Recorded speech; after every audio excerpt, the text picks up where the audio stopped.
ब्रह्मांड के सभी जीवन शक्तियों का मेरा हार्दिक स्वागत है।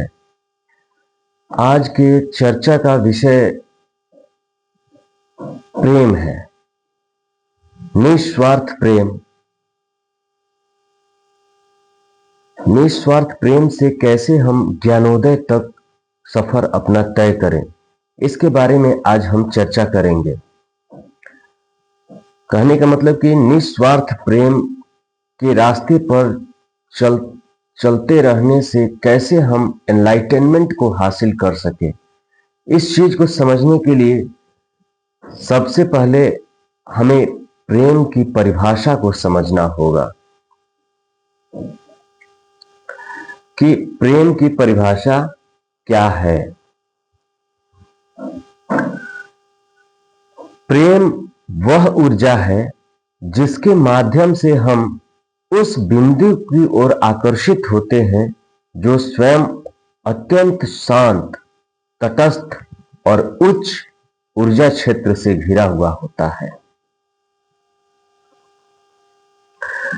वह बिंदु इतना स्थिर और केंद्रित होता है कि उसके भीतर से एक खिंचाव की शक्ति उत्पन्न होती है जो अन्य सभी शक्तियों को अपनी ओर आकर्षित कर लेती है। यह तटस्थ बिंदु प्रत्येक अन्य ऊर्जा को नियंत्रित करता है और उसे संचालित करता है। यह बिंदु मौन है, तटस्थ है और अपने समीप आने वाली प्रत्येक ऊर्जा में शांति और मौन का संचार करता है। जैसा कि हम जानते हैं, जब कोई बिंदु पूर्णतः शांत और मौन होता है तो अत्यधिक सक्रिय ऊर्जा अपने आप अपनी तीव्रता को खोने लगती है ताकि वह भी शांत और मौन बन सके।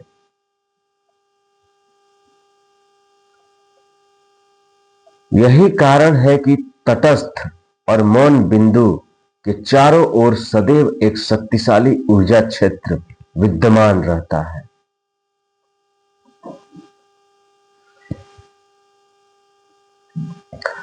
मेरे प्यारे दोस्तों, ऐसा कहा जाता है कि प्रेम को परिभाषित करना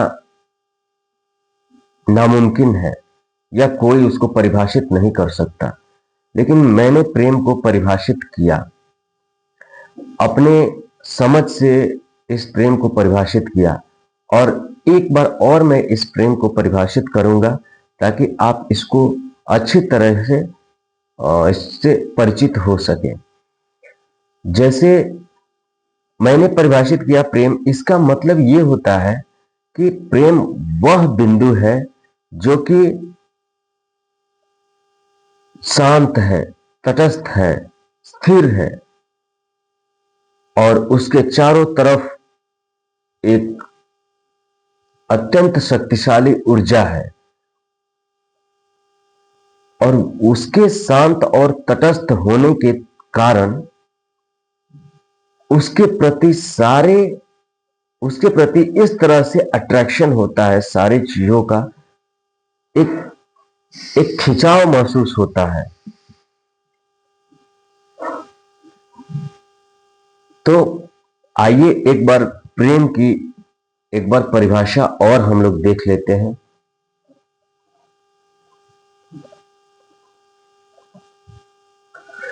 प्रेम वह ऊर्जा है जिसके माध्यम से हम उस बिंदु की ओर आकर्षित होते हैं जो स्वयं अत्यंत शांत, तटस्थ और उच्च ऊर्जा क्षेत्र से घिरा हुआ होता है।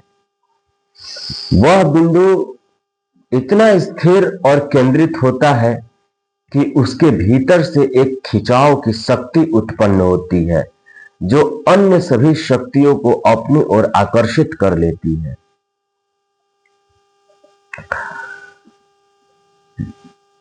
वह तटस्थ बिंदु प्रत्येक अन्य ऊर्जा को नियंत्रित करता है और उसे संचालित करता है।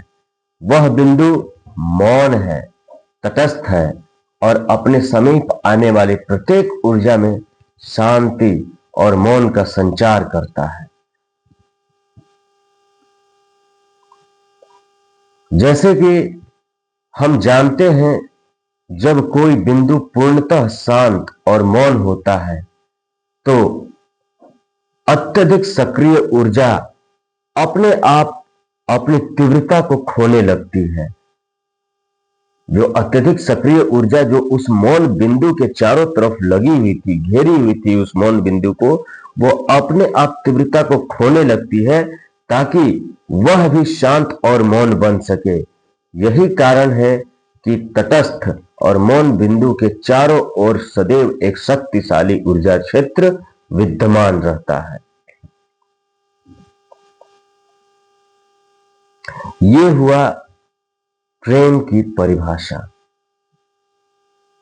इस प्रेम से कैसे हम ज्ञानोदय तक पहुंचे, एनलाइटनमेंट को कैसे हासिल करें, एनलाइटनमेंट को कैसे हासिल करें इस प्रेम के माध्यम से। मेरे प्रिय मित्रों, आइए इसे एक उदाहरण के माध्यम से समझें। पृथ्वी हमसे प्रेम करती है। वह हमारी माता के समान है जो देना कभी नहीं छोड़ती। वह हमारे फेफड़ों में जीवन का श्वास भरती है, अपनी मिट्टी से हमें पोषण देती है और अपने आकाश के नीचे हमें शरण देती है। फिर भी हम उसे बिना दया के घायल करते हैं। उसकी नदियां विष से कराहती है। उसके वन जलते हुए मांस की भांति पीड़ा में तड़पते हैं और उसकी हवाएं उस असंतुलन की व्यथा को लेकर बहती है जो हमने उत्पन्न किया है।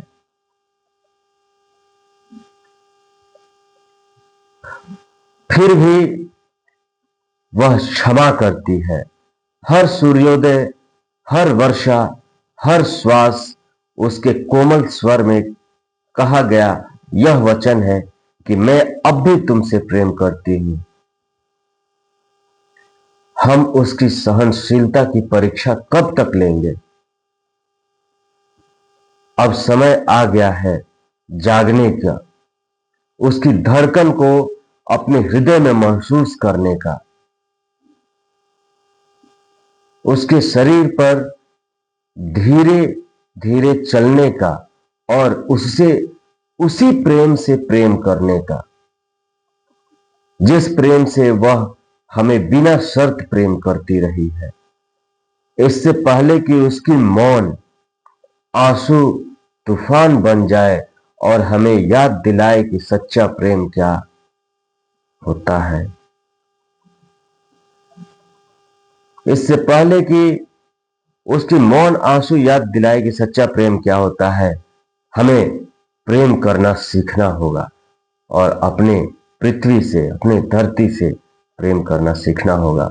मेरे मित्रों, हम पृथ्वी के प्रेम को सदैव अनुभव करते हैं क्योंकि वह हमें अपनी ओर आकर्षित करती है।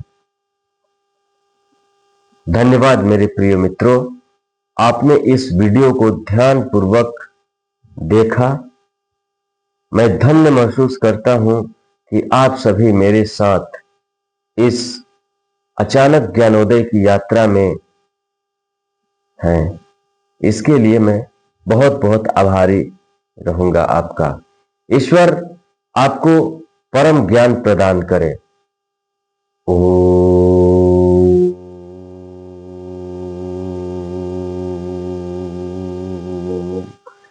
शांति शांति शांति। ओम।